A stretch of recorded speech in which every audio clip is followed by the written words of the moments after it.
अस्सलाम वालेकुम friends, welcome back to Top Smart. इस मेरे हम नशीम बहुत ही ज़्यादा इंटरेस्टिंग हो गया। इसकी जो हमने एपिसोड देखी बहुत मज़े की थी और जो नेक्स्ट एपिसोड हम देखेंगे उसका रिव्यू मैं अब आपको देती हूँ। तो हजिस्ता जो है वो कन्वोकेशन अटेंड किए बगैर ही यहाँ से चली जाएगी क्योंकि उसकी बहुत ज़्यादा इंसल्ट हो चुकी है। नेक्स्ट एपिसोड में हजिस्ता हादी को बताएगी कि वार्डन के पास तो पहले से ही इतला थी कि मेरे पास सिगरेट है, जिस पर हादी बहुत ज़्यादा परेशान हो जाता है।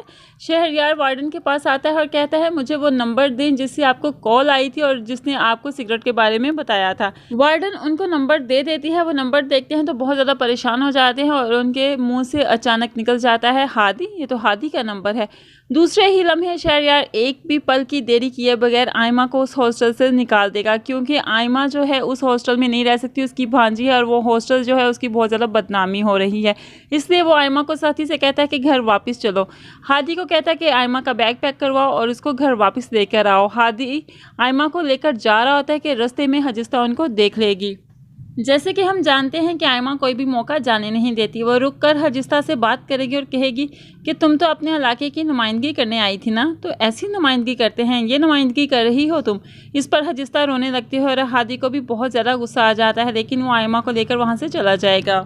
दूसरी तरफ हम देखेंगे कि शहरयार अब मामले को दबाने की कोशिश करेगा क्योंकि नंबर हादी का है, उसके बेटे पर बात आ गई और वो नहीं चाहता कि उसके बेटे की वजह से इतना ज़्यादा मैस क्रिएट हो, हॉस्टल में इतनी ज़्यादा बदनामी हो, इसलिए वो अब सारे मामले को दबाने की कोशिश करेगा। वार्डन दोबारा से आएगी हजिस्ता के कमरे में और ज़्यादा तलाशी देगी कि क्या कुछ और हमें मिल जाए, लेकिन वहाँ से फ़िलहाल कुछ नहीं मिलेगा।